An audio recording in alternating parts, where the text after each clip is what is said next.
boy Big Ish. I would like to welcome you with my co-host. Tell him what your name is, bro. Dude, it's Chris, hailing from Chicago, Illinois. And we would like to introduce you to our first ever podcast, NJA. No Jobbers Allowed. And if you No don't know what that jobbers means, and you can't tell what podcast this is going to be, it's going to be about wrestling. Definitely, no jobbers allowed. It's all about wrestling. So, what I think we should do for some of those who don't actually know, what the term jobber means. I'm going to go ahead. I'm going to give you the dictionary definition of jobber. You cool with that, Ish? Of course, because I know some people don't know, and I probably got my own definition of jobber. Let's see what Wiki says. All right, so Wiki officially says a jobber is a professional wrestling term used to describe a wrestler who is routinely defeated by main eventers, mid-carders, or low-carders. So pretty much what they're saying is it's a wrestler that loses all the time. But you got to remember, somebody got to lose.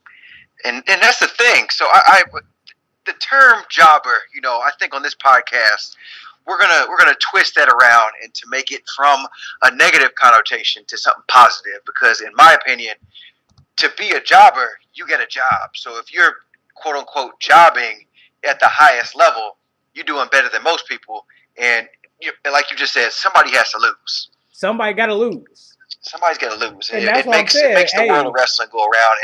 And also, jobbers, everybody started out as a jobber. Some of our favorite wrestlers started out as jobbers, So, one of my favorites? It doesn't mean a negative thing. You know one of my favorites, Chris? What's one of your favorites? William Regal. Most people, general manager of NXT. Most people only know him as that now because they're young.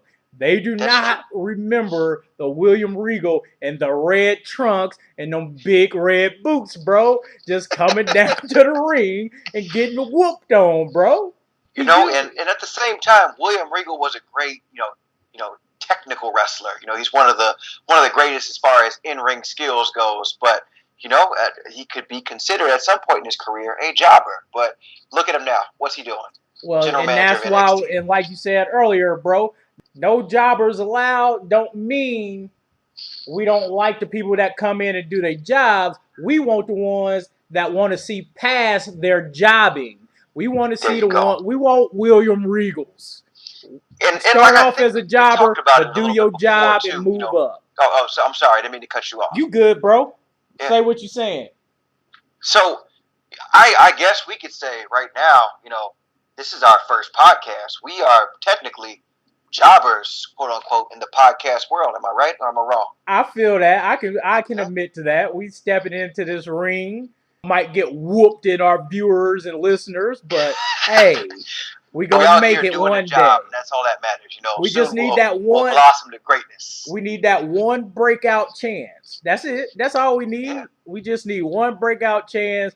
Like, I don't know. Like after Rock stopped going by Rocky Maivia. And then that one match that pushed him over. All we need is that one podcast episode to push us over, bro. We just need that chance. And then so I guess we should tell, we, as the viewers can tell, we are, great wrestling fans. So Ish, why don't you tell them about your life in wrestling or your infatuation with wrestling, how it came all about and what's up with that? Well, for me, growing up, just like I think how most people get into it, it's someone else normally who gets you there. Yes, sir. I know for me, my father, one of his favorite stories, whether I want him to keep telling me or not, is the time the Ultimate Warrior military pressed the honky tonk man during one of the pay-per-views. I'm like, all right, I get it, Dad, but you don't get it, how he was military pressing him, and the honky tonk man didn't know what to do. All right, Dad, I get it.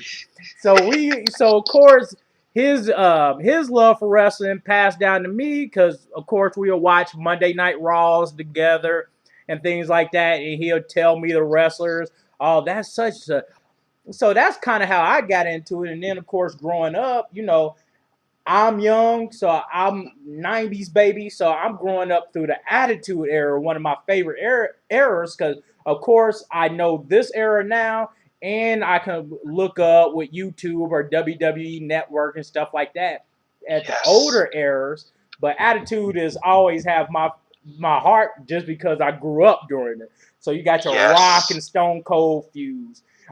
Bringing up Triple H, we can go back to William Regal. If you remember, Triple H had that nasty long ponytail coming up under William Regal back in the day, and look at Triple H now. I'm telling you. Typical chop guy. So that's what I'm saying. So that's where my love comes from. It was passed down to me, and then I don't know, man. It's just stuck. I will tell you, excuse me, from the time middle school, loving wrestling. And then one of the teachers oh, me and my homie, it was oh, y'all love wrestling, are y'all coming out for tryouts? We was like, heck yeah. And we stupid kids at the time in middle school, we thinking we about to get set up with costumes, ring entrances, and then we get out there. And my homie Willie, what is this? Right. This ain't right. We didn't think it was this. What is going on? Our dumb asses thinking we was about to be the next WWF at the time, of course, WWE now. And then we find out, oh, that's real wrestling. Y'all want us to do. Right. But then, of course, 2 years later, when I get to high school, I end up actually doing wrestling in high school for all 4 years. And then, like I said, it gave me too. Weren't you big time in the Indiana wrestling scene back in the day? I placed it stay. I won my city championships of 3 years in a row, conference championships in a row. I was a perennial superstar, they would say. There we go. I just never got my push. I never got my push, bro. I didn't get my championship match, but that's a little bit about me. Why don't you tell me your love for wrestling, Chris? So for me, I was born later half of the 80s. So I actually was introduced to wrestling from my older brother. And he would buy all the video games, and we'd actually, this is going to date me, but we'd go to Blockbuster, and we would rent, the Survivor Series and the WrestleManias, and we'd do all that. And actually, I got into it with him by playing the WrestleMania arcade game for Super Nintendo, I do believe it was. So it came out with me and my brother first, bonding over that, and it's just something that has stuck with me ever since. So, and I actually, like yourself, I was a little bit older though during the Attitude Era, and as soon as I saw the NWO form with Hollywood Hulk Hogan, I was absolutely hooked, man. I was one of those people who was huge into the NWO when they first started, and then hold on 1 second, bro. We gotta make a distinction there. It was Hollywood Hulk Hogan that we liked. Hollywood. Shout out to our homie Dutt, who would say, "Hey, it's not Hollywood who was racist." So Hollywood did nothing wrong. Hollywood did nothing wrong. All right, I'll let you go again, bro. I'm just getting at you. Go ahead and finish, bro. My bad. I just had to make that distinction. So I got into it. That was where it started off real tough for me. And then, then you do it the DX. And I was one of those kids who would, when they say the Monday Night Wars, I lived through all that. I'd be sitting down, with my friends or with my older brother, and we'd be flipping back from Nitro to Raw, or we had the old school VHS player plugged in, and I'd be recording Nitro while watching Raw. Yeah, that's where it really started for me. And then all of my addiction with the Great One, with The Rock, started. And it's just lasted ever since then. And, I've been one of those kids who was called, lame, a loser, wrestling is fake. But, for me, when they say wrestling is fake, I'll be like, let me hit this diamond cutter on you real quick. See how fake wrestling is.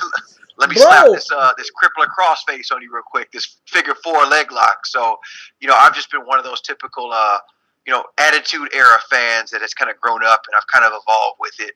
But I'm not one of those people that hates on this new era, because I take it for what it is. Our era was great. It was great, but this era is great also. So it's just continued on there for me. So I'm one of those ultra fans. It all depends on what you like. Getting back into NXT, because I stopped watching wrestling for a while, when I got to college, just other things going on. So, of course, I ain't watching wrestling. But so I missed out on a lot of good stuff, like getting into NXT a few years back. the new era isn't bad. It depends on what you like. Because if you watch an NXT, you will see great matches. And I was like, Yes. man, this is some good matches. Granted, I know it's staged, but it don't matter because you got to be an athlete to do some of the things. You can't half-ass a lot of these things. So when I hear, oh, it's fake, yeah, okay. So is every piece of entertainment you love. Like, what are we talking about? Thank you. And that's what I'm saying. Every single, so let me get into my little story. It's going to be a long one, but I'm going to cut it short. A couple years ago, I was on the treadmill. You know, I had my NWO black and white shirt on, and I was walking, and I actually was watching the Hulu replay of Raw at the time. Mm-hmm. And this dude looked over at my treadmill and to see what I was watching on my phone, and he was like, so, you know that's fake, right? And then he had the nerve to have a Harry Potter shirt on as he's telling me that wrestling is fake. It took everything in my life to be like, Lemgadia Leviosa is not something that's really going to happen in life. But this wrestling stuff is actually real. Wait, bro. You're on a treadmill minding your own business. Doing nothing to anybody else. Just chilling, enjoying a good old episode of Raw. And homie over here, who probably still try to get on platform 9 3/4 is telling you what's fake. Dude, you see that? Bruh, come on now. And I like Harry Potter too, but I ain't about to go out and say, hey, you shouldn't like that because, yeah, we know it's fake. But so what? I still remember found out it was fake when I was younger, and I didn't know no better.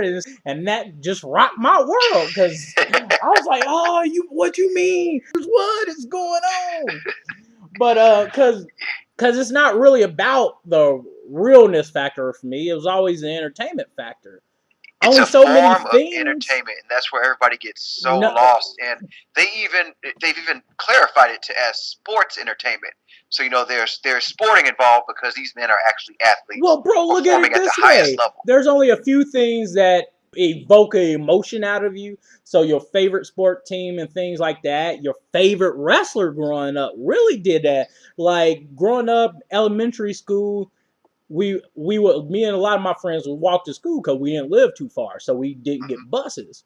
So we would always get there early, and out front in front of the school on the lawn, we would get our Monday Night Warzone on. Yes. So from what we watched the night before, we out there DDTing people in the line. We out there putting people in the figure 4. Bro, don't nothing make you feel like evoking that emotion. Really, there's not many things that can do that, and wrestling was one of those things that you see it and it speaks to you. You go, definitely. Man, those guys are awesome. And some of the women, like growing up, I seen a lot of the women get good. Like watching Lita going from getting body slammed in ECW to doing a twist of fate in WWF, like yes, like and a lot of we things. Can go on and on about women's. That's a podcast for another day, I think. But we're definitely gonna do we're gonna definitely do where they were to where they are now episode, bro. Because I was watching the ECW. Shout out to all my women out there. Shout out to all my women. You guys I was watching a Heat Wave the other day. ECW Heat Wave from way back, and watched a match with, I don't know if you remember, but Jazz.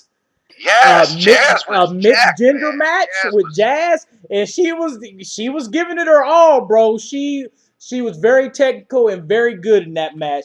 I forget who she was going against, but I'll look that up later. But like I'm saying, that's why I'm glad we're doing a show like this. I ain't gonna front. I ain't looking at the rest of the field in this podcast arena. So I don't know if anyone's giving them like what we're gonna give them.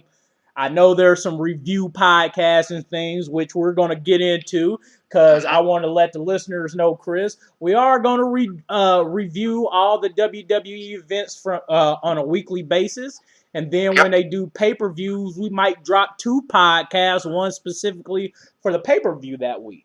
So I think the structure of this show that we're trying to make it. So I mean, we're gonna do, like you just said, the review, but then throw in a little bit of like what I like to say is, that 28 to 35-year-old take on wrestling past and what's happening today. Every now and then, we'll throw into what we got, and that's just gonna make It's just going to be a conversation amongst two friends who enjoy wrestling, which is all I envision this to be. Well, and that's what I envision this to be too. So, and that's why I like it. That's why I'm glad we're doing it, because every now and again I'm watching a match. I'm going, man, I wonder what Chris think about this match, just because I know you like it just as much as I do. So sweet, and I know in technology, for me, the one last thing that just for an old man kind of running his mouth, it's the fact that a lot of people say, there's too much content as far as wrestling goes. There's 3 hours of Raw, 2 hours of SmackDown, 205 Live, NXT. Then there's the May. For me, can never be too much wrestling, because I remember when I was a little kid, you only had it one day to 2 days a week from Raw to SmackDown. That was because around that time when SmackDown really got to popping on the UPN network. You remember, man, bro? Back when they first got it popping, you still had like Sunday Night Heat. Yep. But then that was getting phased out, and if you didn't have cable, you were screwed. You had to watch. There was those replay shows that come on at like midnight. I think it was like Metal, WWF Metal, or WWF Jack. And then you would have the Saturday main event. Yep. But then they phased that out, like, while I was still really young. So by the time I really got my love for wrestling, the amount of content was shrunk. You really only had those Mondays and Thursdays. And then when you can get your antenna to work right, you might pick up ECW on a clear, cloudless night. Like, you feel me? Because they were on closed access network. Like, they wouldn't have like a real network, but like they didn't get Chicago, they came on like on Saturday nights at like 1 o'clock in the morning or something like that. ECW came on Wednesday nights in Indianapolis on channel 63. I still remember it when I was young, me and my brother watching it on a tube TV antenna just to get the right amount of static out, just to watch Bubba Ray, Devon, and all them.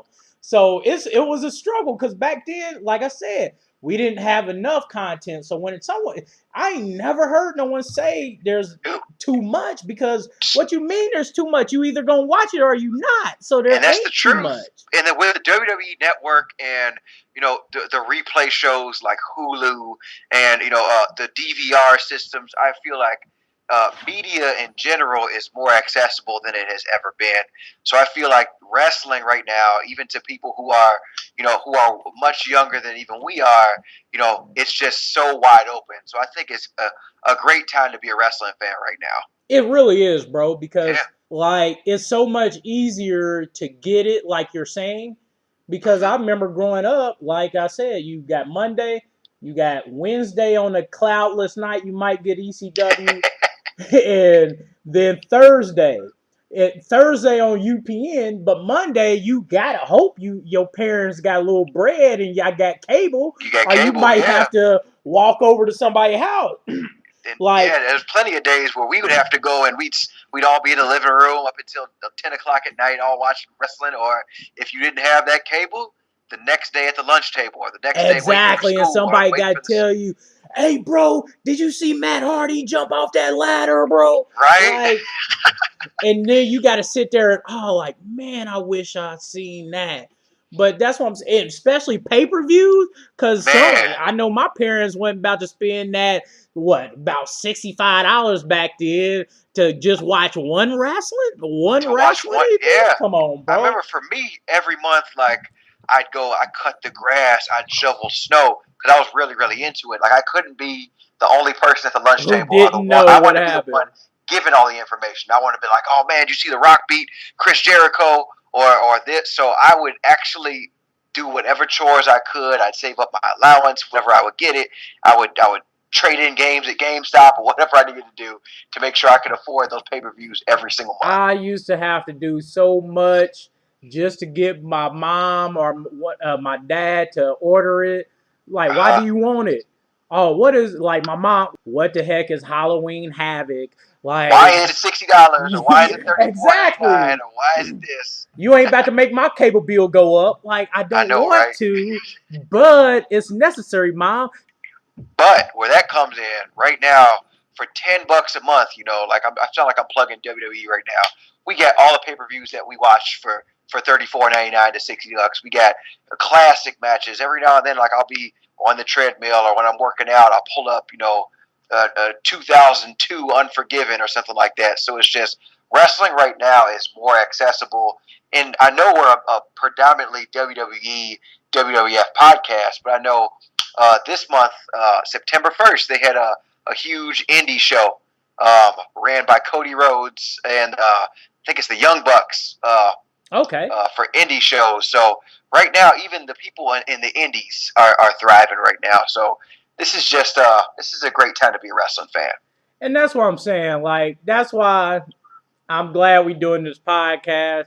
I need to talk about this entertainment, man. It's good.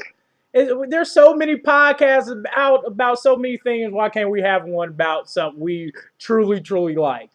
Truly love. I can say even wrestling, it's shaped my life, Even the things I say, like when I say that, when somebody says something, I ask them a question, I say, it doesn't matter what your name is, or it doesn't matter what the note says, It's just these things have shaped our lives and shaped pop culture. So, and listeners, let me tell you about Chris. He is not lying. I've known this man for about probably about a decade now, maybe a little under or over. Yeah. And he does do that. This is what he does.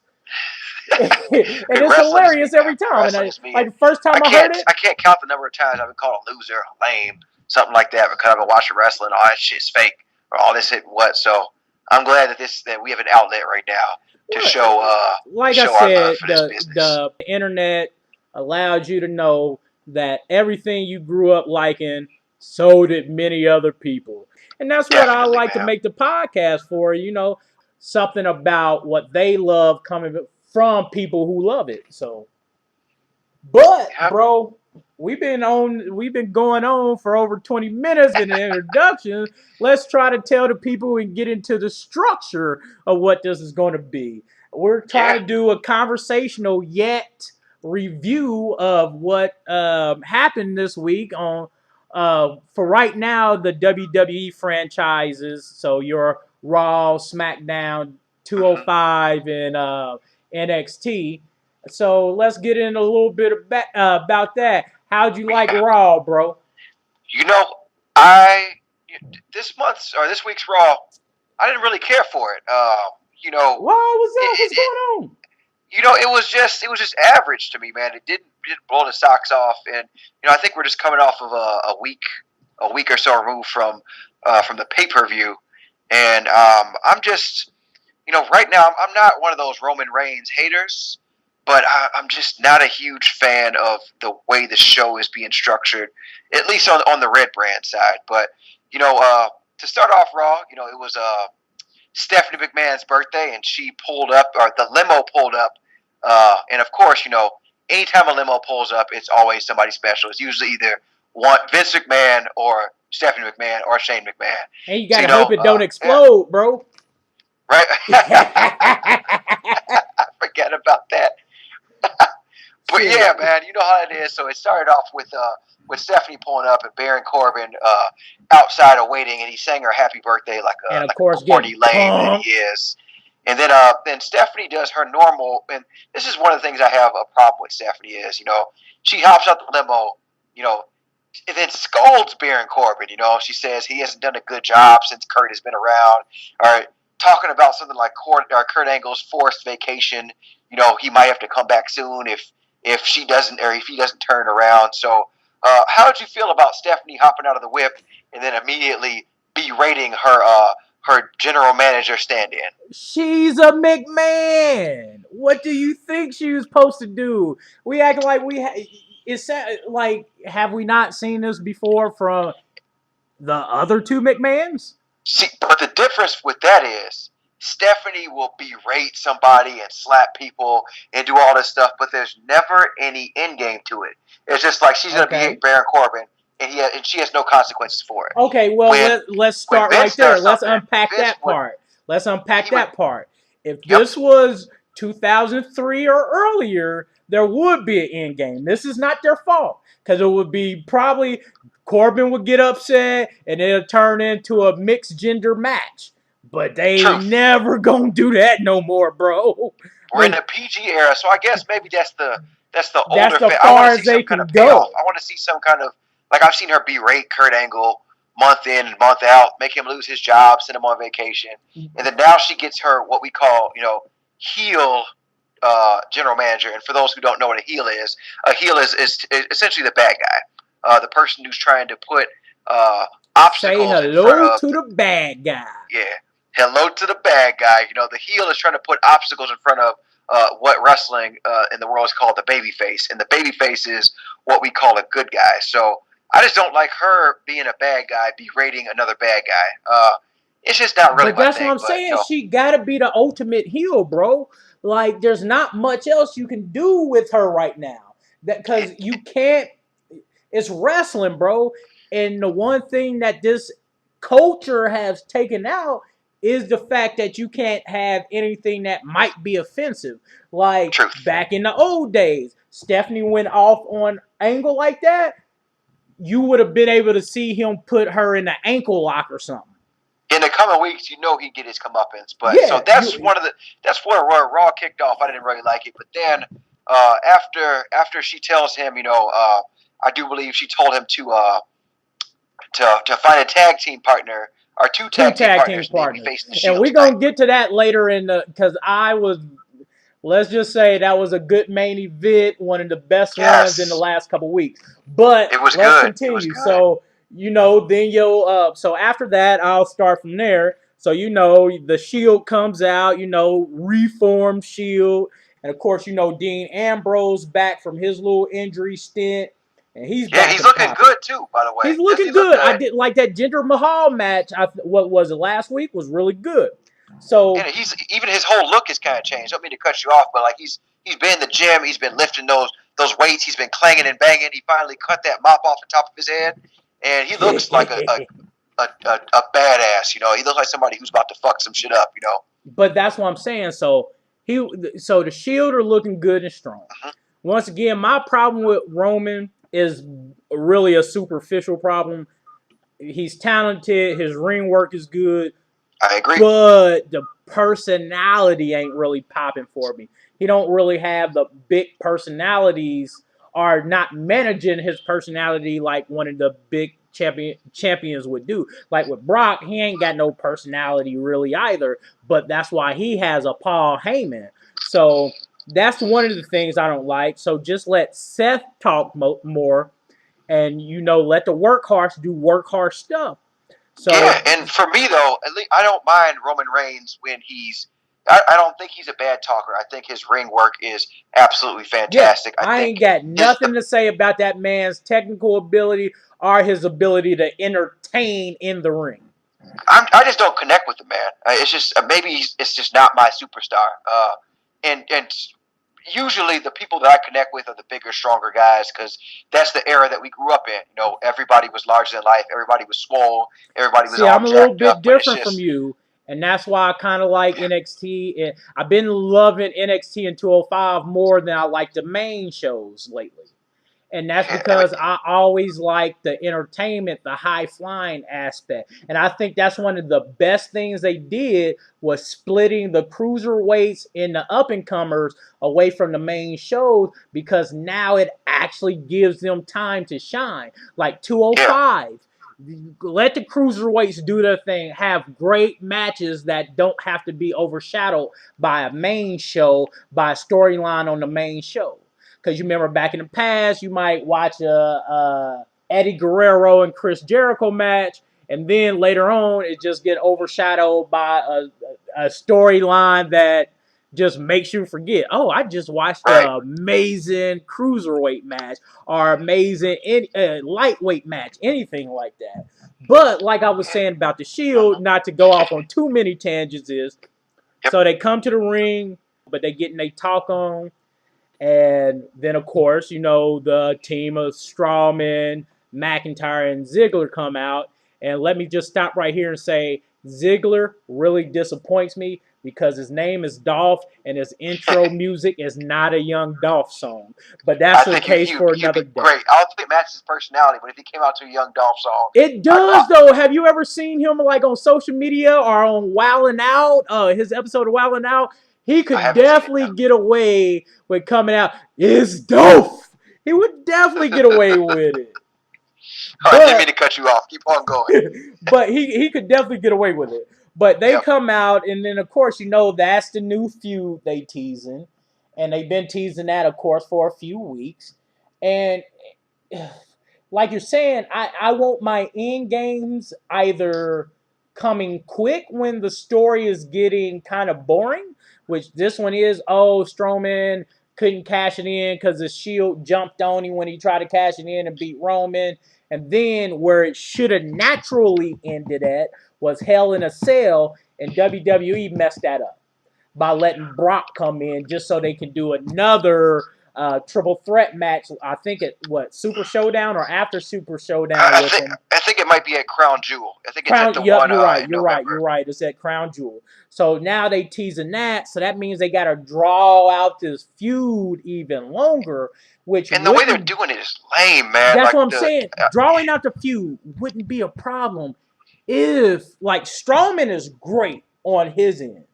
Roman, not so much. And like I said, once again, it's only because maybe, like you're saying, maybe it's because I didn't watch, like, when they first started, I didn't build up a relationship which I did with other superstars. So maybe that's why it's kind of kicking me out of it. But it seems like they're drawing it out too long. Like, y'all need to get more entertaining feuds. The best thing they could have did was let Bobby Lashley beat Roman so he could take on Brock Lesnar. Dude, that's a whole other podcast, man. That's a whole other thing. Best thing they could have did, bro. Especially, just think about it. This Bobby Lashley. Before we get too far off, so then the Shield, Ziggler and McIntyre, they tease like a little dissension. Roman Reigns getting into Dean Ambrose's head and whatnot. They're trying to get in their head and play that. I think that's lame to me, man. So the rest of the show, that's how it came off. It's like they're gonna be like, oh man, is Ambrose gonna turn on his Shield brothers because he doesn't have a title or they don't value him? So it went on with a couple backstage segments, even with McIntyre confronting Ambrose and Ziggler confronting Ambrose, talking about how good he is and his time off and how the Shield didn't really value him. Well, and that's what I'm saying. And like, of course, that's playing mind games, quote unquote. Has always been a part of WWE. Like, so let's keep it funky there. So I don't want the listeners to think, oh, y'all just saying that. Well, I don't want one of them, actually, guys to come in. Well, they did that with such and such back in 1996 on Raw episode 205. Like, shut up, bro. No, we're not there. I don't care about you. Leave me alone. But what I'm saying is, it's the execution. So here's what should have happened. They should have had a heel turn happen then. Or at least, if they're going to set it up, then Dean, if they're going to go through all this crap, Dean got to do a heel turn. After all this, you got to do it a heel turn. Maybe that's the end game. Who knows? Because so I don't want to jump to it now. We'll get into it later. So the next thing was the actual match of Drew. So this was a good match, bro. Let's not jump to the main event though, because we had a lot of stuff. Not the main event. I'm talking about the following match. So let's go to the next match. Oh, so, wait. The next match was Riot Squad versus the Bellas and Natalya. No, we had the Finn Balor versus Jinder Mahal. Was that this week or last week, bro? That was 100% this week. I'm tripping. Because he and came out with Bayley. You're right. I did. And Mahal came out with Alicia Fox. You're right. I'm tripping. No, you're good. It's a lot to remember. It's a lot to go through. So, and that's why I'm glad we got a podcast. Every Finn Balor match to me is amazing. Finn Balor's good. That guy can go in the ring. He is. Jinder Mahal, what he can do. I feel like his WWE Championship run It was a missed opportunity. It was forced. It happened too quick. It was forced. Yeah, very forced. Very forced. I don't want to skim over a Finn Balor thing, but there wasn't really much to that. It was. It was a good match to set up the mixed tag match. The next mixed night. match challenge. Yeah. So then, more importantly, though, like you said, we can kind of skip over that a little bit. That was what it was. It was a build up to the mixed match challenge. So I would say let's go to the first match of some wrestlers that I'm starting to like that I hated at first. Dude, you don't want to go to that? The Natalya and the Bella Twins. Yeah, I want to go to that match because Riot Squad, I hate it. I like to call them the grown-up Canker sisters from Ed, and Eddie. Ed and Eddie reference, amazing. But I'm saying, bro, just look at them. They definitely remind you of the Canker sisters. But I agree. I agree with that. But the big thing surrounding this match was, dude, Brie Bella actually gave Liv Morgan a concussion, man. I know. I heard about that, and I was like, she legitimately. And when you look at it, so I watched it back a couple times, and she literally kicks her in the face, knocks her out. And I seen that, bro. Like when I saw that live, I was like, damn. They should have stopped the match right there. They should have got Liv Morgan out of that match. I wonder how this is going to affect a Super Showdown match now that Morgan got that concussion. Yeah, so concussion protocol, it's on the 6th, so she should be cleared by then, hopefully. Get better, Liv Morgan. For real, get better, Liz, because I'm starting to love them. Especially Ruby Riott. She's a great front person. Like she's good in the ring too, man. She's good in the ring, and she can cut a hell of a promo. She makes me actually want to watch the Riot Squad. When she's on screen, whether it's in the match or coming to the ring with whichever one of the Riot Squad is going to wrestle, she does a great job, man. So shout out to Ruby Riott though.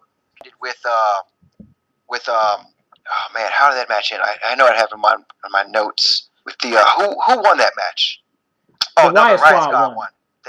They pinned Natalya. Riot hit the Riot kick on Natalya, so she won. The big thing that overshadowed that match, it wasn't the best, but having Brie Bella botch a kick, I know she didn't mean to do it on purpose. But that's what I'm saying. I give people the benefit of the doubt in situations like that, mainly because I don't wrestle, dog. I ain't never been trained at no dojo. Well, I wrestle. I really wrestle, but I've never done it in entertainment. Yeah. So you know what? I changed my stance on that. Brie Bella, that was an accident. It hopefully doesn't happen again. So yeah, man. Get better, Liv Morgan. Get better, Liv Morgan. Shout out to you, Canker sisters, and I hope y'all have great matches after that. But I'm sorry, Ishmael. I didn't cut you off. Well, it's all good. Cause I do want to move past that now to get to the first match that I thought really surprised me by how good it was, by giving a team a shot they should have got weeks ago. But the team of Zig and McIntyre versus the Revival, bro. That was a hell of a match. That one was good. That one was really good. That was tag team wrestling, like old school tag team wrestling. And Ziggler put them over so well, man. Like Ziggler sold everything that the Revival did. I really appreciate Ziggler's ring work in that match. You can tell he was making sure that everything they hit on time, was on point, and it made the Revival look good. Look out for the Revival. They gonna have. And they didn't have to do that either. They're what we quote unquote the top guys, and the Revival. We knew the Revival wasn't going to win this match. We both knew when we saw this that they were not going to win the Raw Tag Team titles, and on a random Monday Night Raw. Match, but they did a really good job. That's what I'm saying. They did well, bro. That's why I want to see more of Revival, and you know why? Because of my favorite tag team right now on the red brand. The B team, go. They are my guys, yo. And I remember the first time I was watching them a while back, I was like, who are these weirdos, man? And then they just kind of grew on me. I don't know what it is, but when they get in the ring, they just have fun. Because they two people that probably shouldn't work together are Definitely not. On paper, it shouldn't work out the way it should. But the B team, I just leveled it. B team, Yeah. go, go, go. And when you look at them too, they were running with the Miz. They were the Miz Taraj for a while, and as far as their backgrounds, Curtis Axel, that's the son of Mr. Perfect, Kurt Hennig, one of the greatest of all times. Rest in peace, Kurt Hennig. And then you've got Bo Dallas, who actually is the brother of Bray Wyatt and the son of IRS Irwin R. Shyster, another one of the greats from the '90s, from the early '90s. So they have it in their blood, but at the same time, they made the best out of a situation that could have been what we call a job situation. And when they're the perfect example of people who have come up as jobbers and now have a job. And that's what I'm saying. And they made it so good. But that's what I'm saying. It's good. And this was one of my this is matches that I like, that you wish you could see more of on the main shows. But if you understand, they can't give it to you because they got to give you all these storylines and these build up to pay-per-views. And that's why NXT does so well, because NXT kind of gets around the bullshit and gets you great matches. Yeah, and it's an hour program too, so it's they don't have enough time. And it's a little bit easier to digest than a 3-hour Raw in one sitting. So they ain't got to give you a lot of filler. Yes. So they can give you good matches. Like we had filler match like Finn Balor versus Mahal, and then there was something that ain't never going to come enough. The pediatric cancer thing, which I thought was great. I always right before this match where they had all of the kids going through cancer. I always like those segments. I've been liking those segments lately. Kind of like, see kids, like get to hang out with people they really enjoy. Yeah. I like to see smiles on their face, but that's neither here nor there. Shout out to WWE. We'll give you a quick plug for that. Connor's Cure. So that's a pretty good thing. I think they raised Everybody donate to Connor's Cure. It's a great right cause. Now they raised about $2.4 million for Connor's Cure. So shout out to them. They doing a good job. So as much shit as we gonna give the WWE for some of the things we don't like, we do gotta big them up when they do the things we do like. So shout out to them for that. Dude, but then now we're moving on to what I marked out for this one, to my favorite segment of the week. Just because I love this duo and I love everything about this. We had the Kevin Owens show with Elias on it. I cannot stand Kevin Owens, man. I don't know what it is, but I'm just so put off to Kevin Owens, dog. I don't know how. Like, why do people like him? He's good in the ring. He's a classic heel. He's great, and paired with Elias, who I think is, Elias is like kind of a throwback to the Attitude Era, where he's good on the mic. He's more of an entertainer. His in-ring work is good, but Elias is hilarious. I've been liking Elias now. We got Leo Rush coming out on the stage. Dog, shout out to Leo Rush, because we're going to get to 205 Live and talk about his match with Noam Dar. But let's just talk about first how great he is as a mouthpiece right now. Dude, talking up to Bobby Lashley. Leo Rush, man. Leo Rush, when he came out, and he's the 23-year-old with the gold or whatever he says. Piece of gold. 24-year-old piece of gold. But that's what I'm saying. 24-year-old piece of gold. The 23-year-old piece of gold. And this is what I'm talking about when you were talking about perfect pairings as far as a good mouthpiece to somebody who really wasn't getting over with the fans, where pairing him and Bobby Lashley together has been the highlight of the past couple weeks for me, because we talked about this off the podcast the other day about how I feel about Bobby Lashley. While he's a good in-ring talent, the thing that holds him back is his personality doesn't translate to everyone. Not at all. And then that's why you have with Bobby Lashley, great in-ring presence, dominating presence, but when he gets on a mic, it's not. It doesn't I don't believe move it. you. Like, I don't believe him. Like, he comes out there, he's real soft spoken. He doesn't sound tough, but he looks tough. You know, I know you can beat my ass, but I don't believe you when you say you will beat my ass. So, exactly. Like, I know you can whoop me, dog, but I don't believe you when you say you will.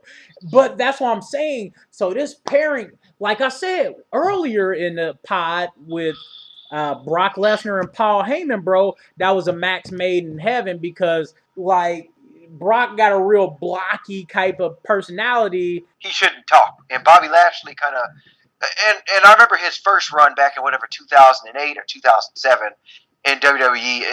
It sounds like all of his lines are scripted for him, and that never comes off good in wrestling. When you have somebody whose lines are scripted, but you know why they're scripted? Because if you let him do it, it will come off even worse. Because I don't think he has an entertainment personality that can come out really well, and that's why you got to script a guy like his lines. You got to you pair him with Lio Rush and a match that we're actually excited about it. So we had that match that ended with it was Elias versus Bobby Lashley, and it ended when Kevin Owens ran into Bobby Lashley on the outside of the ring. Yeah. So technically, Bobby got the win on that one. So I'm excited to see how I want Bobby Lashley to do more. But once again, let's continue talking about Leo, because even outside of the ring antics were really good. Like when KO was trying to chase Leo around and Leo was just too quick for him. And he was doing the flip? Yeah, the flips, the jumping up over the guy. Like, come on. He's just a good in-ring presence. And unfortunately, that's what you miss when you got to split up to your shows. Like, now all your guys that can be real high-flying entertainers are separated from your main shows. So that's why I've been liking that a couple of people been getting pulled up. Lio Rush, and there was somebody else, I think, from NXT not too long ago that just got brought up to do a couple things. So they doing good stuff. And like I'm telling you, like I said, Bobby Lashley with Lio Rush should be a force to be reckoned with, because I think now you got the talker and the walker. Leo gonna talk, Bobby gonna walk, and I think it's gonna be real well. And I can't wait for Leo to finally make that next step up to actually be on the main roster. I'm excited for it. I'm excited, even if he's the mouthpiece just for Bobby Lashley, and he can go in the ring too. So we can talk once you go over 205 Live in another podcast and another day. We can talk about all that. He's definitely entertaining. Next after that, we had it was Nia Jax versus Alicia Fox. Yeah. And I love Nia Jax. I don't know she's real, like, kind of monotone in the ring though, but she's good. I like OP people. OP people is overpowered. Definitely overpowered. So I like every time you look at her, there's no way that she should ever lose. There's no way. Like, no way Alexa Bliss, even cashing in the Money in the Bank after a Ronda Rousey fight, should have been able to beat Nia Jax. Never. There's no way. So that's why I like it though. But I do like Nia Jax, because I feel like people give her respect, but I don't feel as though they give her enough of an in-ring show. And I don't know if that's because they don't feel she can handle longer matches or what. But she doesn't need longer matches. She just, honestly, I think just come out and dominate. That Nia Jax should have a squash match every single time until it's a pay-per-view. She's way too strong, way too big. Because you wouldn't believe the match. Like, if Alicia Fox would have took a 15-minute match with Nia Jax, I would say, all right, I'm turning this off. Alicia Fox should have lost in the first 5 minutes. Like, and then she happened to lose this match after Jax hit her with the big Samoan drop. They covered her. And I wonder how they're going to keep this going, or with the Ember Moon and Nia Jax pairing. So we'll see how that goes. Cause I know right now they're having, is it Alexa Bliss and Alicia Fox? They're like making fun of Ember Moon and Mickey James too. Yeah, that Mean Girls kind of. Yeah, they keep overusing that trope. These are grown ass women. Can they just hate each other for normal reasons and not high school ones? I know, right? I know, man. Like, these are grown ass women, bruh, Like, it's not high school anymore. Ember Moons don't have friends. Like, what? What is this? What is this? What are y'all doing here, WWE? Can't y'all just say, I don't like Ember Moon. She thinks she's too good to wrestle with us. And, like, do a few that way where it's actually based on your wrestling. But once again, I know they got to try to do things to keep people entertained in all aspects. Not just people who like the wrestling part, but people who like the actual verbal and entertainment part as well. So I have to understand that. They're trying to get a little bit for everybody. And then segueing from that, we had your favorite, which was the main event where they had the tag team partners were the Authors of Pain. Dog, I cannot tell you how much I dislike Authors of Pain, but I will say this. They gave a hell of a match, too. It was good. The Shield. So that's another thing that that some people get lost up in the whole hating of Roman Reigns thing. Whereas the Shield, every single time they put on a match, it is absolutely amazing. Whether it be Raw, SmackDown, Hell in a Cell, anything that they go on, it's always amazing. And this is case in point. Last week or the weeks before, the Authors of Pains were doing matches with Titus O'Neil and Apollo, which were boring, filler matches, and now they're all the way up to the main event just off of becoming the tag team partners of Baron Corbin, and it was absolute gold. It was incredible. And listeners, it was really, really good. We're going to have a podcast talking about Titus O'Neil, but that's for another day. That is for another day, because I swear to all living hell that he is being misused, but it's his own damn fault. It's going to be a podcast of huge guys that should be menacing beasts. And top guys, but are just mid-card, misused people. But so let's finish talking about that Authors of Pain and Shield match. It was really good in ring, and then of course you got your outer ring when the Dogs of War came out. Braun, Drew, and Zig, and then of course they do a little bit of distracting work where Authors of Pain and Corbin get the upper hand for a little bit. I like when heels get the upper hand in matches because you get to see more ring work around more so entertainment and playing to the crowd as opposed to technical. So I do like when the heels get the upper hand in the ring. I like seeing them play it up to the crowd. Even when they get booed and things like that, I like to see that play up to the crowd. Like hit them with a rake to the eyes, an extra kick when a referee tells you to break. Stuff like that really excites me because it makes me hate the heels because you're supposed to hate them. I go, oh, you suck. You shouldn't have done that. Boo. Like it's your typical heel tactics, man. And that's what a lot of this wrestling is missing, I think. And this is going to sound like an old man thing, whereas I think back in Attitude Era and stuff like that, the in-ring work may not have been the best, but those, like you said, those dirty heel tactics, those things that would get you to connect with the crowd. Whereas, take for example, like a worker like Road Dogg. Yeah. Road Dogg was an absolutely horrible wrestler. When you looked at it from bell to bell, he was terrible. But you knew when that shake, rattle, and roll hit, or when he would tell somebody to suck it, or when he would do his little dirty heel tactics when DX was a heel. Like, that's what made you love him and connect with him, which is one of the reasons why I think that this match went so well. Well, it goes back to what I said earlier, bro. It's about the evocation of emotion. Like, when you get a good heel that even, like, we not marks, bro. We know it's fake. We not marks, but a good heel will still, like, evoke that emotion. Like, he's doing this to piss you off, but yet it's still pissing you off because he's so good. It's the entertainment value, man. It's pure entertainment.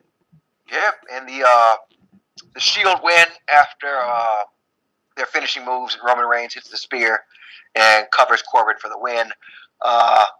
Again, hopefully the payoff for this is quick, and hopefully they figure out something. Well, the only reason why I think it's not going to be quick, bro, not to cut you off, but what do they have next? They got Super Showdown, right? No, I'm saying what do they have next? After this feud is taken care of, what's next? They got nothing lined up They're not bringing anyone up. Like, that's what I'm saying. They misused Bobby Lashley. They misused Elias because one of them could have been the next feud. Once this crown jewel happened, which is what's making me mad, because that means you have to keep playing up this Braun Roman thing. And then Brock don't show up to work, so now you got to do it without the third person really promoting the match.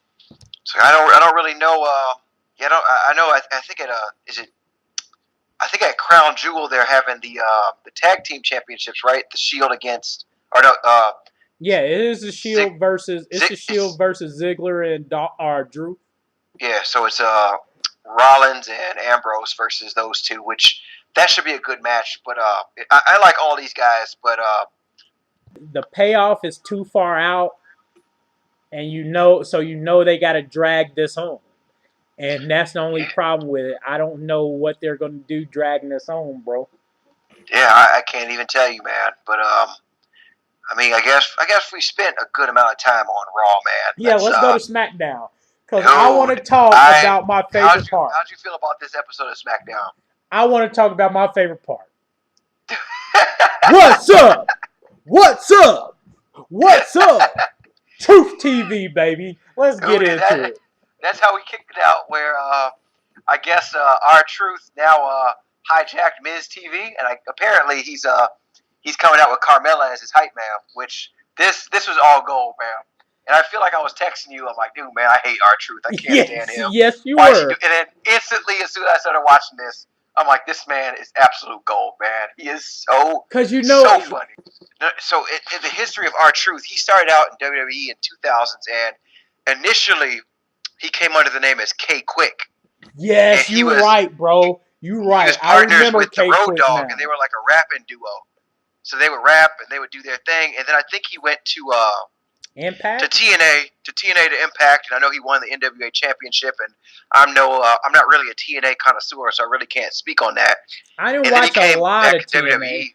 What happened? I said I didn't watch a lot of TNA. Yeah, I don't really know. I know that he was there for a little bit. Then he came back to WWE, and it's been kind of your lower mid card guy where he could put on a good match. He's entertaining, and he had that whole little thing with the little Jimmy thing with John Cena for a little while, and oh my God.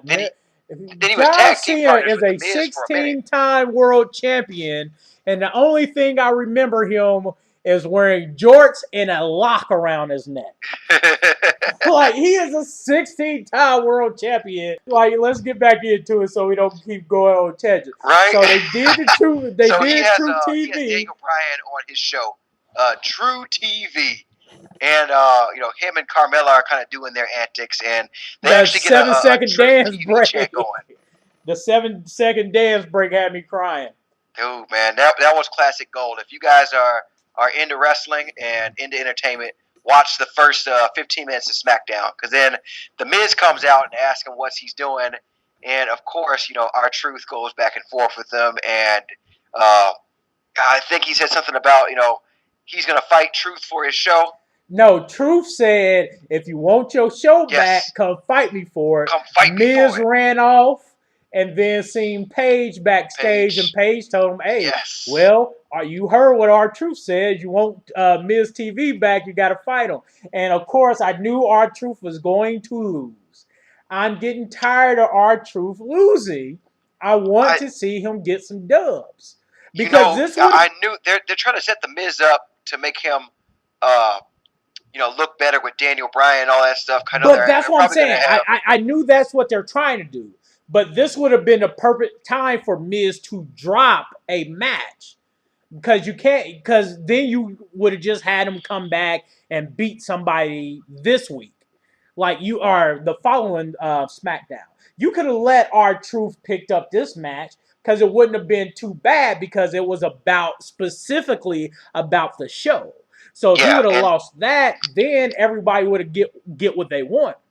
Because we would get more segments of Truth TV, and then, of course, Miz would come back and beat someone this SmackDown, and then that will be your build-up for Super Showdown, which is next Saturday. Because, of course, the Miz would have cut a promo like, I'm tired of losing, I'm tired of this, and he would have looked great, and then have more Truth TV in the future, which I hope it comes back. I swear, like, I was on Twitter that night, and everyone was talking about how good Truth TV was. Truth TV. So we had that where Miz won, and then then we get another one of my favorites from this week where Charlotte is Oh, the ambush, baby. Like, that's what I'm talking about. That's going back to that old school stuff, getting ambushed while you just minding your own business. Dude, and that was so good, one of my favorite things was when Becky put her leg on Charlotte and said, "Take the champ's picture." Dog, it was so good. Like, because Becky seems like she was going to get annoying at first. Not because how good she is, because she already got diehard fans that know she can wrestle, know she's good, know her personality is what she needs. But for me, it was getting annoying because, what do you have to whine about? You're the heel and everyone loves you. What are you crying about? Dude, now she's just that person who's just beating ass, man. Now she's the shit. They're trying to make her like what I call Conor McGregor, man. This is the shit that Conor McGregor does, you know.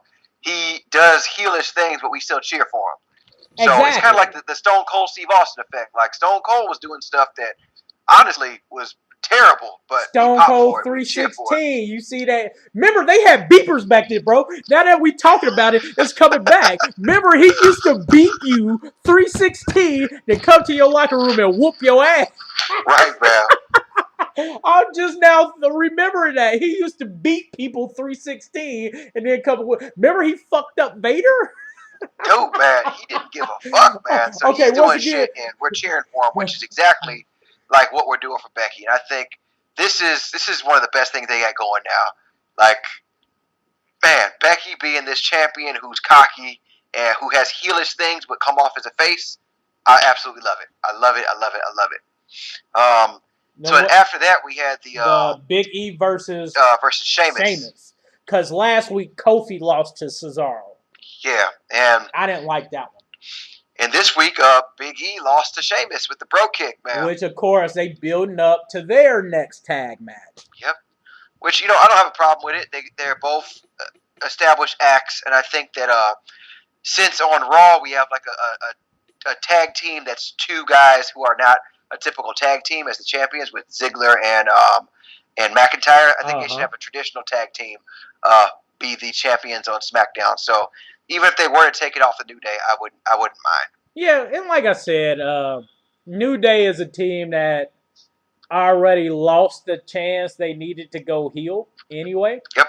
So, like, whether they lose the tag championships or not, they're still going to be an entertaining group, a stable, and it's going to go from there. So, what was next up after Big E lost? I feel like Paige was talking to, they had a backstage segment where she was talking to AJ Styles about their contract signing that night. Yep. Oh, and we're going to talk about that at the end because that had me cracking up. That one was good, but I'm sorry, I'm so excited. But then we get the Rusev and Lana and Chicago's own English man. That's oh my God. The ending of that was special because that's throwbacks to like good old storylines that they used to do. Like, dude, man, so in this one we got Rusev, tells him, he's a traitor, and he said he wants to, before he crushes Aiden English, he wants to hear him explain his actions.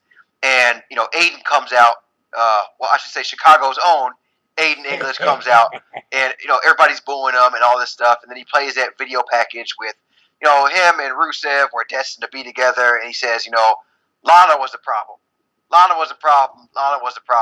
and then English brings up I think he said something along the lines. Tell him about that night in Milwaukee. If you're so honest, what happened in Milwaukee, man? And then the crowd goes nuts. Then he drops the mic and walks off. The crowd goes nuts. And see, that's the difference between Raw and SmackDown Live is how do you drown out the crowd chants? Woo! That has me genuinely excited for where this is. Because I was kind of mad when they broke up Rusev Day in the first place. I was like, they had so much more to go. But this is giving Aiden English that kind of a edgy character, which I think he needed, and it gives us something. I'm actually looking forward to SmackDown next week. He needed something other than that second fiddle act to Rusev. He definitely needed something to spice it up. But bro, those chants, woo! Bro, man. I wish we was in the crowd. I wish I was in the crowd with them. Dude, they would have heard us on TV, man. We'd have been going crazy. So that to me that's the sign of a good storyline where you have me excited about what's going to happen next week. And SmackDown already had that with the Truth TV thing and with this Aiden English and Lana and Rusev segment. And then I can't wait to see what happens with that one next week. All right, so now let's talk about one of my favorite things and a pairing that I did not see coming. Yep. But Asuka and Naomi. And that I'm not mad at it, man. I did not see that coming. I'm not. I didn't see it coming at all. And then, of course, my least favorite two people, the Iconics. But we'll get to them later. That's a podcast for another day, my friend. Yeah. So we had Asuka and Naomi, and they're supposed to face Mandy Rose and Sonya Deville. Mandy Rose and Sonya Deville. Yeah, which I'm surprised they haven't been used as much lately. But my favorite part was the backstage stuff where, for some reason, Asuka said, "Oh, girl, I like your bundles." And her broken English. And Naomi, "Girl, what you know about bundles?" Like, who wrote this? Who wrote this? But then, of course, Mandy Rose, what's your girl name again? Sonya Deville. Sonya Deville walk up, and then my favorite part, I think it was Mandy Rose tried to touch Naomi's hair, and Asuka grabs her up quick. "Don't you touch her hair!" And then she snatched her up so quick. And then started going into her Japanese. I'll tell you, that was a good piece of TV. Even though I know I shouldn't like that, but it was just incredible. "Girl, what you know about bundles?" And I was dying. I was crying when I heard that. I was crying. Like, who wrote this? Well, hats off to whoever's writing SmackDown, because this shit is absolutely gold. So then after we get that backstage segment, we had a backstage segment which I think is, so let me impart something. So Lana's supposed to be Russian, right? Yep. Oh, I know where you're about to get to. Sometimes she loses her accent, just sounds like a basic white girl sometimes. You told me this the other day. So in this segment, she's like, "Oh my God, seriously? You don't believe me?" Like, "Oh my God," when she should be like, "Crush you. How do you believe her?" Well, she just loses her accent at random times, which bad writing, SmackDown, or bad execution on Lana. You need to stay consistent with your accents. Sometimes when you're in America long enough, you can lose your accent. Yeah. We'll get down to that. But so, all right. So back to Asuka and Naomi. But then Becky walks up and threatens Lana. Yeah. That's fantastic. That's why I wanted to talk about too, because that was a good piece of talking right there on Becky's. Like, "Lana, I think you should mind your own business. Well, since I am the top of the women's division, you are my business." Dude, she's talking so much shit. She's like, "The champ. Oh, I wonder what happened in Milwaukee. Hey, I love a city." Like, her accent is what kills me.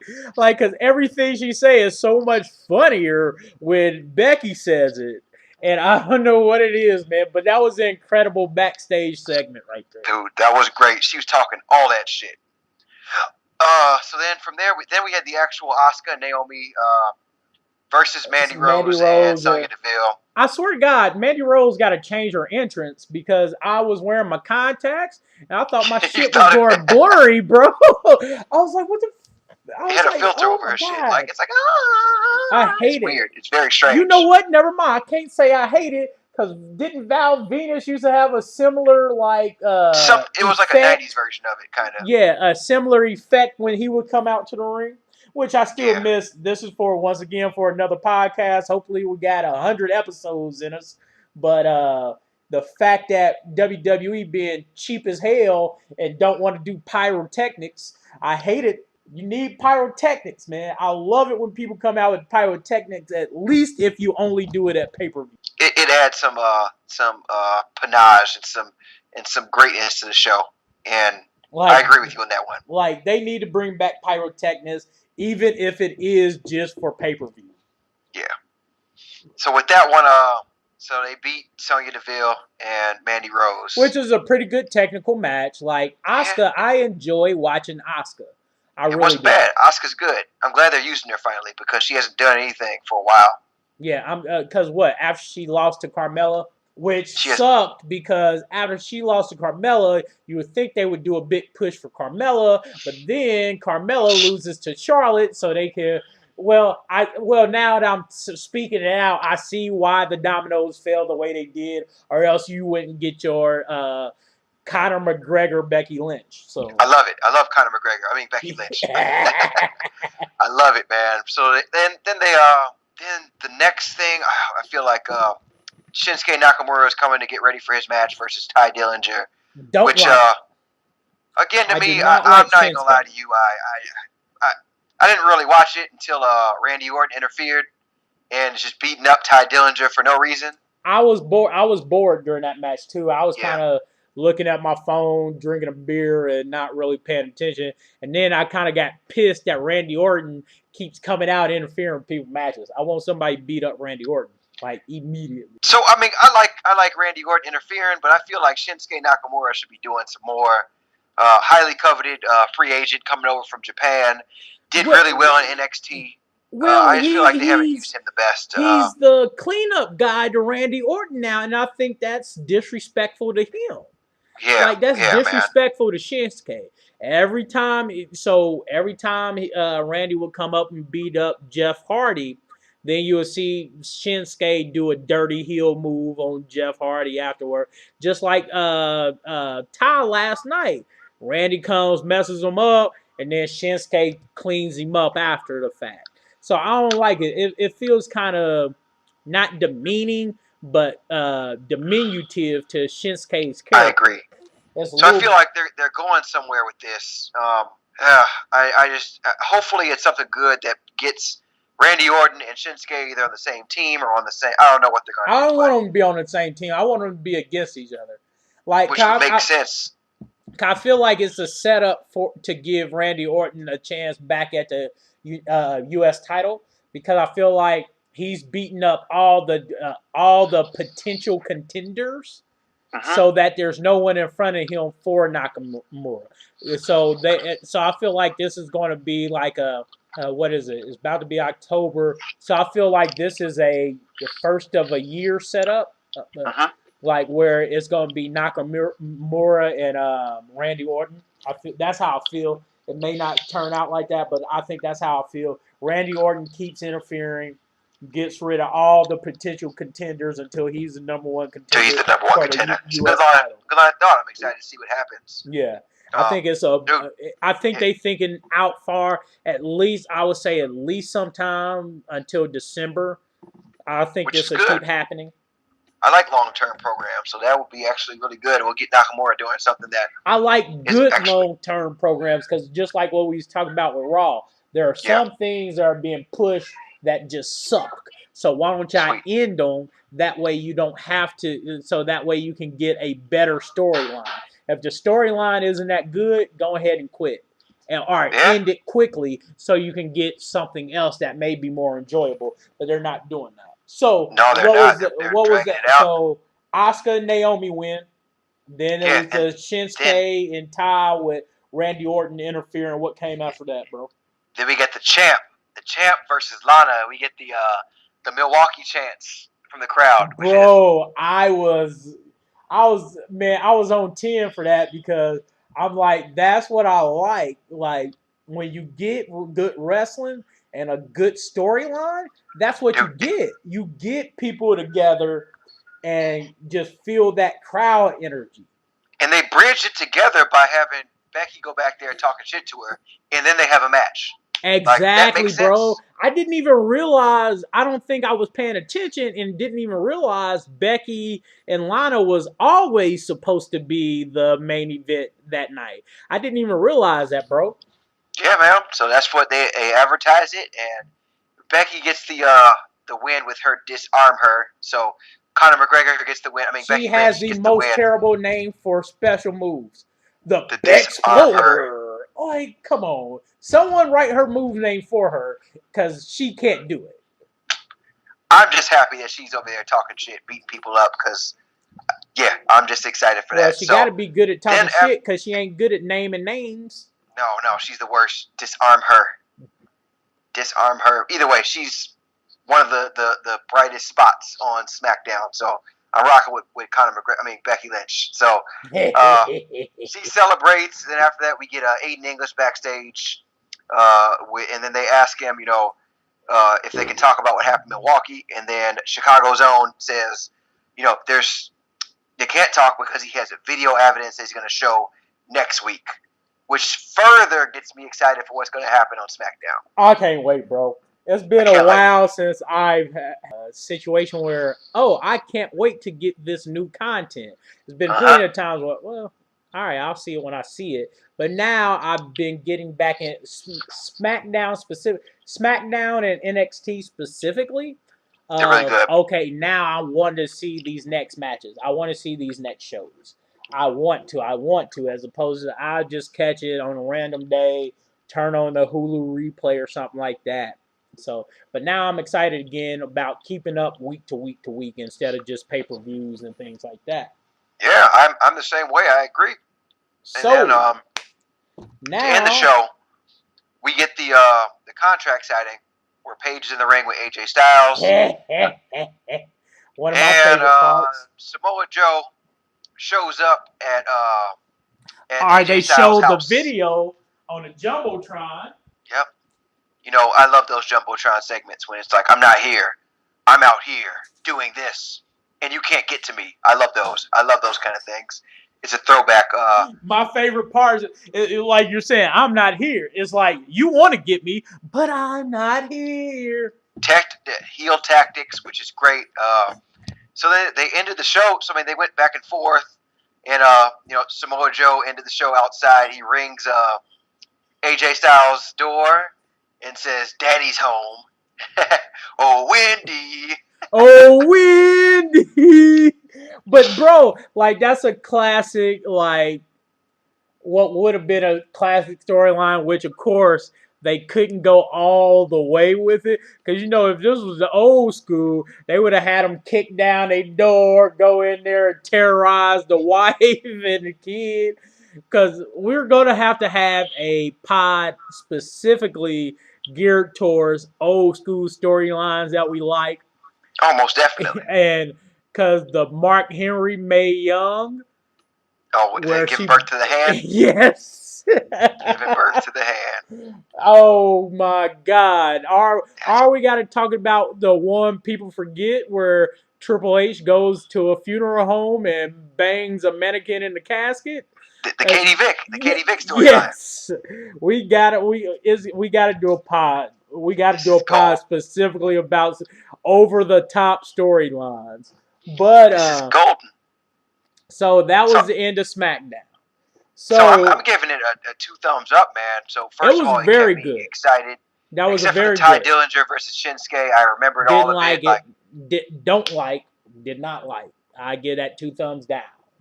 But what's up, bro? No, I just liked it. It had so much good stuff in it. It only had one downside. That was that one match. That was it. That's the only thing that wasn't good.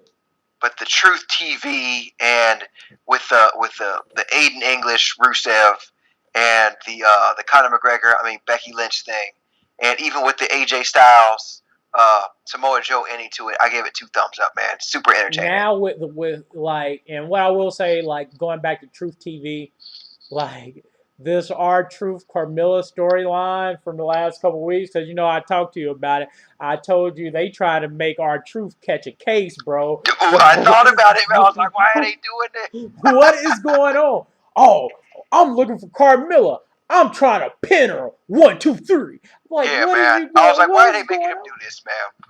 Why are they doing this? But I knew in this PG landscape they were going to turn it to be something good. But I like that pairing. I like Carmella. I'm saying this. Together. Because I like Carmella. I thought she was. I always liked her. over, I like her more than Becky for me, just because I like her character. If you were talking about wrestling, Okay. I gives it up to Becky, but like Carmella, I like everything about her though. So her character and pairing that with R-Truth, and like I don't know, sometimes you just get a good chemistry, and they got a good chemistry. Didn't like that they had to lose in their mixed tag match, so I didn't like that. And they lost to Miz and Asuka. And then but what I did like was they did a dance break in the middle of the match, and then Asuka comes out and joined them. I thought that was pretty dope because the Miz got to tripping, so that was pretty good. It makes it super entertaining, man. So, yeah, with this episode of SmackDown, I gave it thumbs up. I can't wait for next week. So let's jump to 205 Live. Because I want to talk about Leo Rush. I didn't hit 205 Live this week. So I didn't get to watch it. I'm sorry. All right. It's not fun if you didn't watch 205 Live, but Leo Rush had a good match. So let's go. Did you watch NXT? Most definitely, man. I'm ready for NXT. Let's skip over 205 Live since you didn't get a chance to watch it, and let's go to NXT, bro. So go ahead and start, bro. Dude, so NXT started out with so we've had this ongoing who attacked Aleister Black angle for the past month or so. About a month. So William Regal's out there and trying to give everybody an update on the Aleister Black attack, and then he is interrupted by the Undisputed Era, man. I like this group of dudes, man. Yeah, one of them stole your catchphrase, man. I don't like it. We got to sue him. We got to sue him, man. Since 2008, only person I know that said, baby, was Chris Irwin. I can go on record by saying that was mine originally, but, we'll let Adam Cole have it. He kind of says it a little different. He's like, Adam Cole, baby. And it's terrible. It's terrible. But that's for another time. When we get famous and get money, we'll sue him. Yeah, it's going to be mine again. So, Adam Cole, the catchphrase stealer. Adam Cole tells, Regal that he's like Sherlock Holmes, and that Aleister Black is still out of commission. And then he talks about how he wants his rematch, or they all want their rematch pretty much. And Kyle O'Reilly and Roderick Strong are worried about the War Raiders. So pretty much they're worried about everything. And Adam Cole wants his rematch with Ricochet for the is it the North American title? Yeah, North American title. NXT North American title. So then Regal says Cole never asked for the rematch. He basically said, y'all been running from these matches. And then he says, then he makes a triple threat match between Ricochet and Pete Dunne and Adam Cole for that championship. In 2 weeks?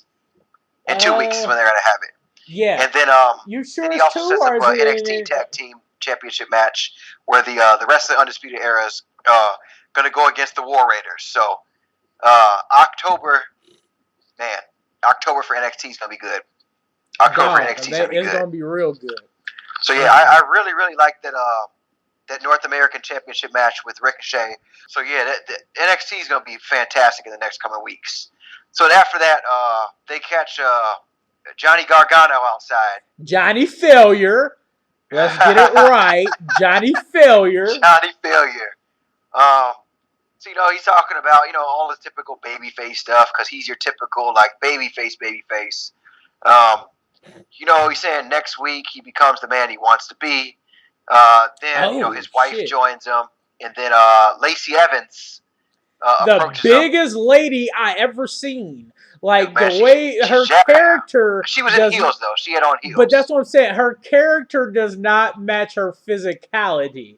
No, she's a lady, but she's... I don't know what... I like her, but it's just...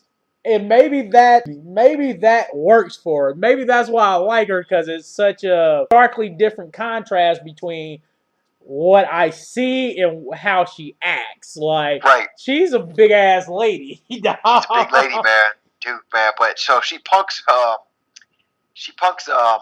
Johnny's wife out, And Johnny's like kind of holds her. Nah, It's like Johnny she's not worth the bitched out. trouble. His wife was for that action. She Yeah, wanted she all was. the smoke. She wanted all She the was smoke. ready to go, but Johnny Failure was holding her back, man. Which I don't like that, man. He's too good of a goody two shoes, man.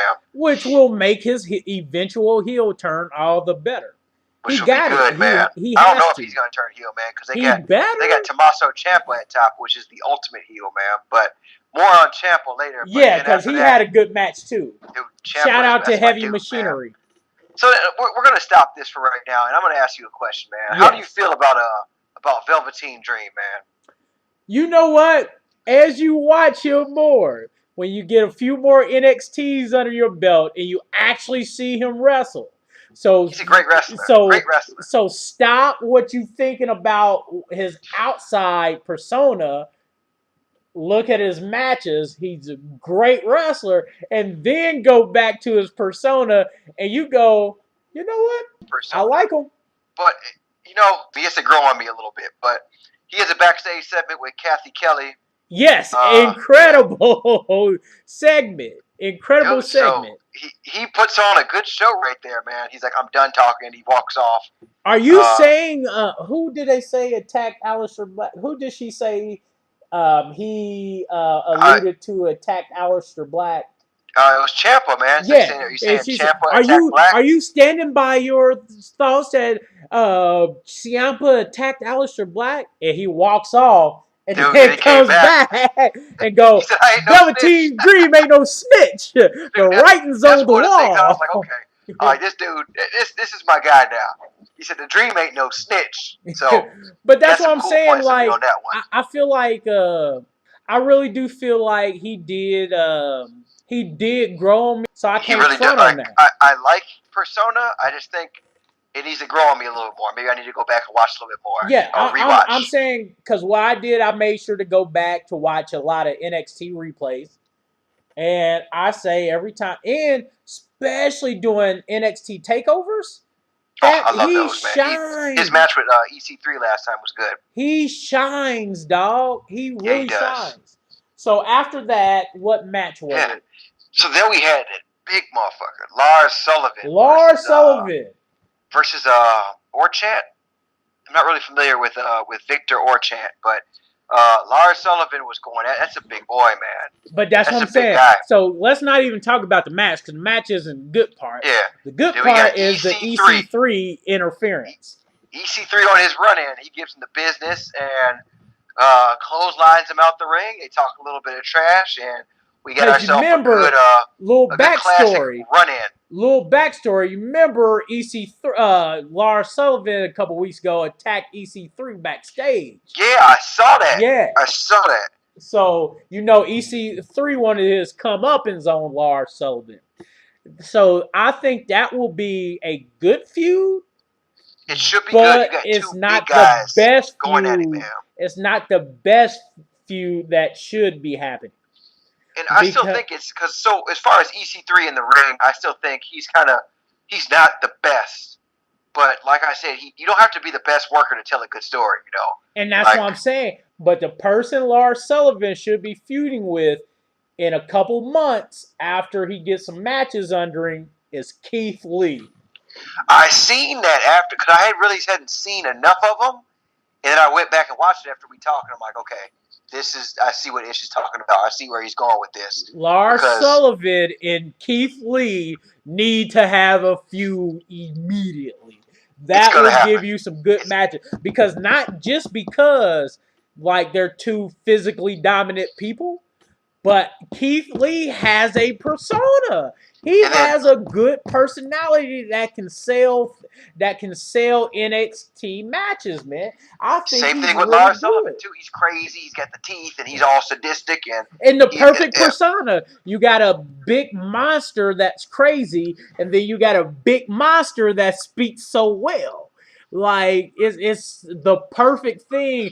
You got two different type of monsters that I just want to pit against each other. Yeah, dude, so that's exciting. And then after we had that run-in, we had a segment backstage with Regal, and Nikki Cross is in his office. I love her, bro. I love her. What are you doing in my office? I know the Dude, truth. she's fucking nuts, man. I She's love nuts. Nikki Cross. Her and Bianca that has two great matches, man. Bianca Belair had two great matches, man. That was some really good wrestling, man. Like, Nikki Cross is my girl.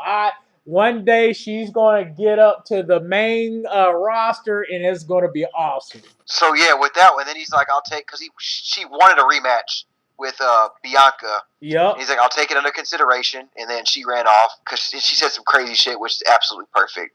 Then after that, I mean, we had a tag team match. We had the Street Profits. I like the them, Mighty. dog. I like the Street Profits, man. This is a good match. I mean, it was good. Like, who's your boy? Who's the taller one? Oh man, I don't even know. Is it? I'll have to look it up. But he's great, dog. Like, his high flying and technical capabilities, like, it's the perfect mix, bro. Like, it's really the perfect mix. He can give you a high flying technique or good ring work. He's good. He's got to be versatile, man. That was a good match. That was a really, really good match, which is it's probably setting up for something a little bit longer, a little bit later. But then next we have Kairi Sane versus Vanessa Bourne. I do believe it's a non-title match. Yeah, it was a filler match, basically. You know Kairi Sane was going to win. You know Kairi was going to win pretty quickly. Man, then Shayna Baszler comes out, which I'm saying she should be the next person who is called up to the main roster. She is a fantastic heel. Dude, she's bigger than everybody else. She has a legit MMA background. Like, even her entrance music, like that the hard metal with the double bass drums. Like, it just. But what you think they're gonna do then, bro? You think they're gonna let her lose to Kairi again and then take her up to the main roster? So I feel like she's gonna have this match again at the All Women's Pay-Per-View Evolution. And that's in a couple weeks too. She's gonna lose to Kairi Sane again. Then she should come up to the main roster after that. Honestly, I guess I would prefer her to come up to the main roster because she can't come up to the main roster with the championship. And that's what I was thinking. Like, the only way for her to do this is to lose. Say again? I said the only way for her to do this is to lose. Yeah. I can't think of any other way to get her up there. So then, if she faces Kairi Sane, has a great match at Evolution, Kairi Sane wins. It elevates her, and then she can just go on about her. The feud is done.